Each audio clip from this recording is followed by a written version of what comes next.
কখনো যেন এই জাতীয় শক্তি মেইন স্ট্রিম না হতে পারে, আমরা সে কাজটা করতে পেরেছি, তাদেরকে আমরা মেইন স্ট্রিম হতে দেই নাই। রাজনীতিতে কখনো কখনো একটি বাক্যই যথেষ্ট।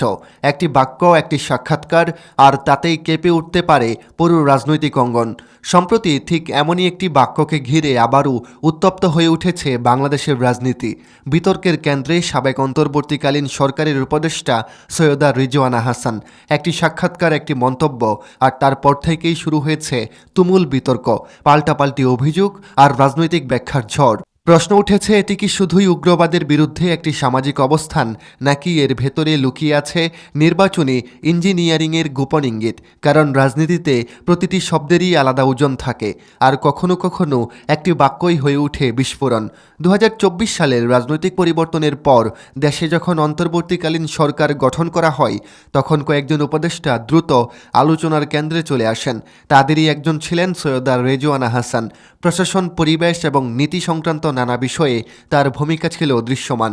সমর্থকদের চোখে তিনি ছিলেন একজন নীতিবান এবং ধীরচেতা প্রশাসক, কিন্তু সমালোচকদের প্রশ্ন ছিল ভিন্ন। তিনি কি সত্যিই সম্পূর্ণ নিরপেক্ষ ছিলেন, নাকি তার সিদ্ধান্তের ভেতরেও ছিল রাজনৈতিক প্রভাব? এই প্রশ্ন নতুন নয়, কিন্তু সম্প্রতি একটি সাক্ষাৎকার সেই পুরনো বিতর্ককে আবার নতুন করে সামনে এনে দিয়েছে।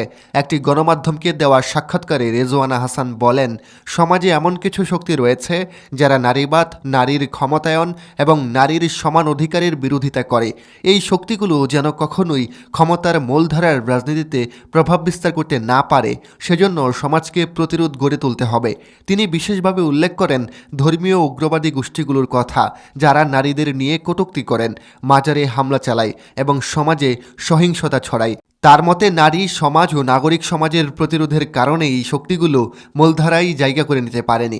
শুনতে এটি ছিল একটি সামাজিক ও আদর্শিক বক্তব্য, কিন্তু রাজনীতিতে একটি বাক্য কখনো কখনো অন্য অর্থও তৈরি করে, আর ঠিক এখান থেকেই শুরু হয়েছে ঝড়। প্রিয় দর্শক, ভিডিওর এ পর্যায়ে আপনার কাছে বিনীত অনুরোধ, আপনি যদি আমাদের চ্যানেলে নতুন দর্শক হয়ে থাকেন তাহলে চ্যানেলটা সাবস্ক্রাইব করে বেল আইকন অন করে রাখুন। এই বক্তব্যের পরপরই তীব্র প্রতিক্রিয়া জানায় বাংলাদেশ জামায়াত ইসলামী। দলের নায়েবে আমির সৈয়দ আবদুল্লাহ মোহাম্মদ তাহের সরাসরি অভিযোগ করেন, এই বক্তব্য আসলে নির্বাচনী ইঞ্জিনিয়ারিংয়ের ইঙ্গিত। তার ভাষায়, যদি কেউ বলেন কোনো শক্তিকে মূলধারায় আসতে দেওয়া হয়নি, তাহলে প্রশ্ন উঠবে কিভাবে দেওয়া হয়নি, কে বাধা দিয়েছে, কোন শক্তি সেই সিদ্ধান্ত নিয়েছে। তার দাবি, এই বক্তব্য থেকে মনে হয় নির্বাচনী প্রশাসন, আইন শৃঙ্খলা বাহিনী কিংবা রাষ্ট্রীয় কর্মকর্তাদের মাধ্যমে কোনো রাজনৈতিক দলকে জেতানো বা হারানো পরিকল্পনা থাকতে পারে। আর এখানেই বিতর্ক নতুন মাত্রা পায়, কারণ তাহেরের ভাষায় রিজওয়ানা হাসান যে নির্বাচনী প্রকৌশলের এক নীরব সাক্ষী হয়ে উঠেছেন সেটি স্পষ্ট। এই অভিযোগের পরই রাজনৈতিক অঙ্গনে একের পর এক প্রশ্ন উঠতে শুরু করেছে। যদি সত্যিই কোনো শক্তিকে মূলধারায় আসতে বাধা দেওয়া হয়, তাহলে সেটি কি কোনো রাজনৈতিক সিদ্ধান্ত ছিল, নাকি প্রশাসনিক কৌশল? এটি কেবল সামাজিক প্রতিরোধের ভাষা। এই বিতর্কের মধ্যেই সামনে আসে আরেকটি শব্দ, ডিপ স্টেট। আইনজীবী ও রাজনৈতিক বিশ্লেষক ব্যারিস্টার শাহরিয়া মন্তব্য করেন, অন্তর্বর্তীকালীন সরকারের কিছু সিদ্ধান্তের পেছনে অদৃশ্য শক্তির প্রভাব থাকতে পারে। তার মতে এই ধরনের বক্তব্য সেই সন্দেহকে আরও উস্কে দেয়। তবে বিতর্কের এই ঝড়ে চুপ থাকেনি রিজওয়ানা হাসানও। বিতর্ক যখন তুঙ্গে, তখন তিনি নিজেই তার অবস্থান পরিষ্কার করেন। তার দাবি, তার বক্তব্যকে খণ্ডিতভাবে প্রচার করা হয়েছে। তিনি কোনো রাজনৈতিক দলের নাম উল্লেখ করেননি। তিনি বলেছেন ধর্মীয় উগ্রবাদী আচরণের কথা।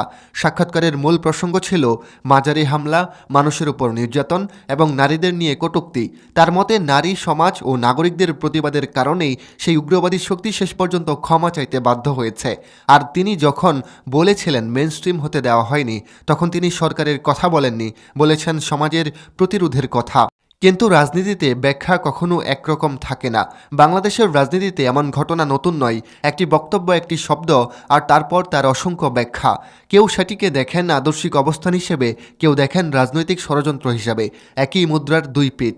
একদিকে বলা হচ্ছে একটি নারীর অধিকার এবং উগ্রবাদের বিরুদ্ধে অবস্থান, অন্যদিকে বলা হচ্ছে একটি নির্বাচনী প্রকৌশলের ইঙ্গিত। বাংলার প্রবাদে আছে শস্যের মধ্যেই পোকা, অর্থাৎ অনেক সময় সমস্যাটা বাইরে নয় ভেতরেই লুকিয়ে থাকে।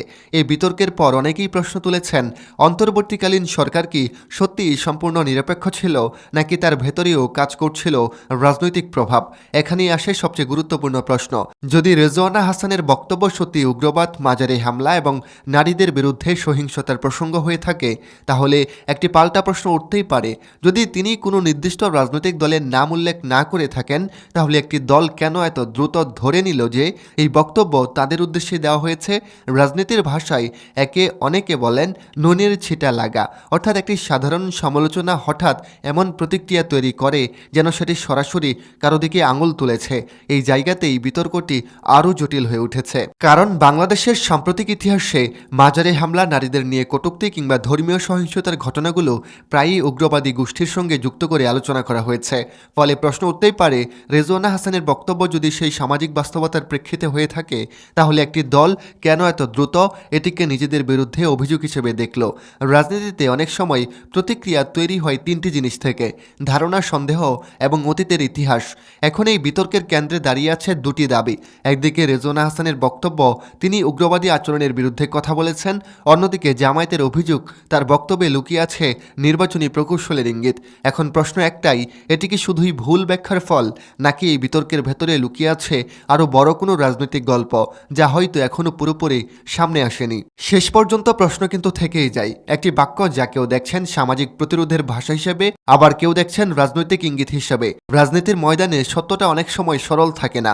একটি বক্তব্য ভিন্ন ভিন্ন মানুষের কাছে ভিন্ন অর্থ তৈরি করে, আর সেখান থেকেই জন্ম নেয় বিতর্ক, সন্দেহ আর রাজনৈতিক ব্যাখ্যার নতুন নতুন গল্প। সৈয়দা রেজওয়ানা হাসান তার অবস্থান পরিষ্কার করেছেন। তিনি বলেছেন, তার বক্তব্য ছিল ধর্মীয় উগ্রবাদ, নারীদের বিরুদ্ধে সহিংসতা এবং সামাজিক অসহিষ্ণুতার বিরুদ্ধে। তার মতে নাগরিক সমাজের প্রতিরোধী এমন শক্তিগুলোকে মূলধারায় জায়গা করে নিতে দেয়নি। কিন্তু রাজনীতির বাস্তবতা হলো, একবার কোনো শব্দ জনপরিসরে ছড়িয়ে পড়লে সেটি আর শুধু বক্তার নিয়ন্ত্রণেই থাকে না। তখন সেই শব্দের চারপাশে তৈরি হয় অসংখ্য ব্যাখ্যা, অভিযোগ আর পাল্টা অভিযোগ। জামায়াতের অভিযোগ, এই বক্তব্য নির্বাচনী প্রকৌশলের ইঙ্গিত বহন করে। অন্যদিকে অনেক বিশ্লেষক বলছেন, এটি আসলে একটি সামাজিক অবস্থানকে রাজনৈতিক রং দেওয়ার চেষ্টা। সত্যটা হয়তো এই দুই ব্যাখ্যার মাঝখানেই কোথাও লুকিয়ে আছে। বাংলাদেশের রাজনীতিতে এর আগেও আমরা দেখেছি, একটি বক্তব্য কখনো কখনো হয়ে উঠেছে বড় রাজনৈতিক বিতর্কের সূচনা, কারণ রাজনীতি শুধু ঘটনাকে নয়, ব্যাখ্যাকেও কেন্দ্র করে এগিয়ে যায়। এখন সময়ই বলবে, এই বিতর্ক কেবল একটি ভুল বোঝাবুঝি ছিল, নাকি এর ভেতরে লুকিয়ে ছিল আরও বড় কোনো রাজনৈতিক প্রভাব। তবে একটি বিষয় নিশ্চিত, বাংলাদেশের রাজনীতিতে একটি বাক্য কখনো কখনো শুধু বাক্য থাকে না, সেটি হয়ে ওঠে প্রশ্নের শুরু। আর সেই প্রশ্নই হয়তো সামনে এনে দেয় অনেক সত্য, যা এতদিন আড়ালেই। প্রিয় দর্শক, আমাদের আজকের এই বিশ্লেষণ থেকে আপনার কি মনে হচ্ছে? সত্যিই কি রেজওয়ানা হাসান জামায়াত ইসলামীকে ইঙ্গিত করেই তার এই বক্তব্য প্রদান করেছেন, নাকি সত্যিই তিনি ছিলেন নিরপেক্ষ, কোনো সরকারকে, কোনো বিরোধী দলকে তিনি ইঙ্গিত করে এমন বক্তব্য দেয়নি? আপনার আসলে কি মনে হয়? কমেন্ট বক্সে জানিয়ে দিন আপনার মূল্যবান মতামত। আর আমাদের এই বিশ্লেষণ আপনার কাছে কেমন লেগেছে কমেন্ট করে জানাতে ভুলবেন না। দেখা হচ্ছে পরবর্তী কোনো ভিডিওতে। ততক্ষণ পর্যন্ত সবাই ভালো থাকুন, সুস্থ থাকুন। ধন্যবাদ।